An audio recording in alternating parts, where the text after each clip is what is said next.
Après avoir vu qui est le prédicateur et ce que le prédicateur doit savoir à cause de ce qu'il est, maintenant nous allons voir quel est le but du prédicateur. Qu'est-ce que le prédicateur vise? Quelle doit être la prière du prédicateur? Quelle doit être sa volonté la plus profonde?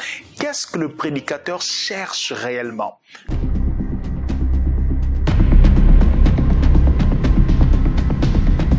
Ce que nous allons voir se trouve dans le livre de Colossiens, chapitre 1, versets 9 à 10. J'ai ma Bible ici à côté, que je vais lire pour vous en version Semeur.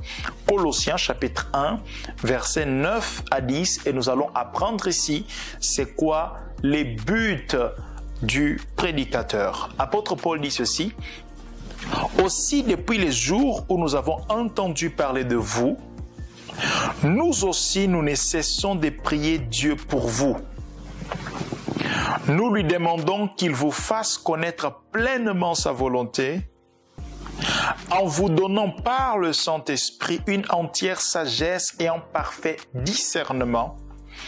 Ainsi, vous pourrez avoir une conduite digne du Seigneur et que lui plaise à tous égards, car vous porterez comme fruit toutes sortes d'œuvres bonnes et vous ferez des progrès dans la connaissance de Dieu. » Amen. Ce verset est très riche et dans ce verset, il y a les éléments de réponse concernant les buts ou ce qui doit être le but d'un prédicateur. Premièrement, apôtre Paul dit: « Aussi, depuis les jours où nous avons entendu parler de vous, nous aussi, nous ne cessons de prier Dieu pour vous. » Premièrement, le prédicateur doit être quelqu'un qui prie constamment Dieu pour le peuple. Il prie, même quand il ne prêche pas, il est en train de prier. Il prie pour la transformation du peuple. Il prie pour la croissance de ce peuple. Il ne cesse de prier. Le prédicateur n'est pas celui qui prie seulement lorsqu'il doit prêcher. Les prédicateurs prient constamment parce que c'est un ministère. Et ce ministère ne s'exerce pas seulement les dimanches, ce ministère s'exerce tous les jours, que ce soit devant Dieu et devant les hommes ou que ce soit seulement devant Dieu, peu importe. Les prédicateurs doivent constamment exercer ce ministère et ils doivent constamment prier Dieu pour son peuple. Première chose, premier but du prédicateur. Deuxième, nous lui demandons qu'il vous fasse connaître pleinement sa volonté. Deuxième but du prédicateur. Le prédicateur est là pour que le peuple de Dieu connaisse pleinement la volonté de Dieu. Et connaître pleinement la volonté de Dieu, c'est la connaître dans tous les aspects de la vie, en ce qui concerne le salut, en ce qui concerne l'amour, en ce qui concerne la vie conjugale, en ce qui concerne les finances, le Saint-Esprit, les dons spirituels, la politique, l'écosystème du monde, l'écologie, la nutrition, la santé. Le prédicateur est là afin de faire connaître le peuple de Dieu. Quelle est la volonté de Dieu concernant tous ces sujets-là, des choses que nous trouvons certainement dans les Écritures. Il est là pour faire connaître le peuple de Dieu la volonté de Dieu. Deuxièmement.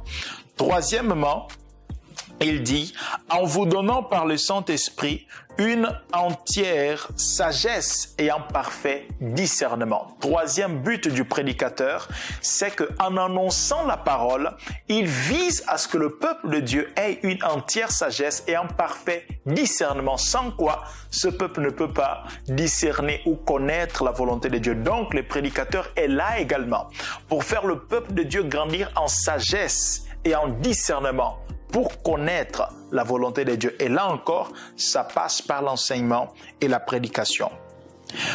Il continue, il dit, ainsi, vous pourrez avoir une conduite digne du Seigneur et que lui plaise à tous égards. Quatrième but du prédicateur, c'est que le peuple de Dieu puisse avoir une conduite digne du Seigneur.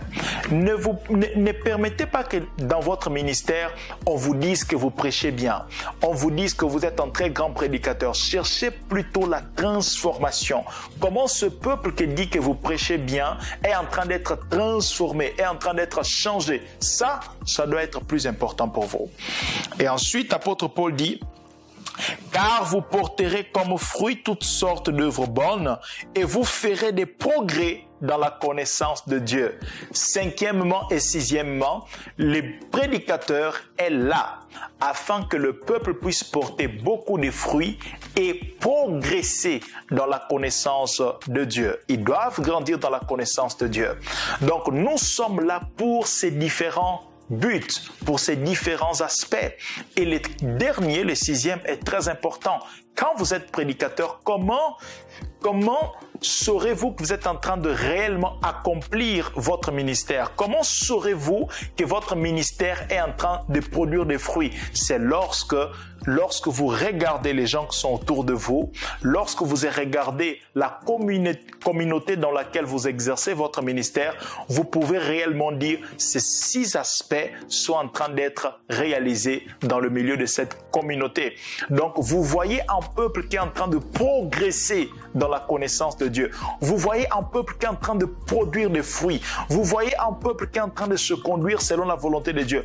Vous voyez un peuple qui grandit dans le discernement, de la sagesse, dans la connaissance de Dieu. Et quand vous voyez ces choses, alors vous pouvez dire réellement, mon ministère est en train de marcher. Il est sur la bonne route.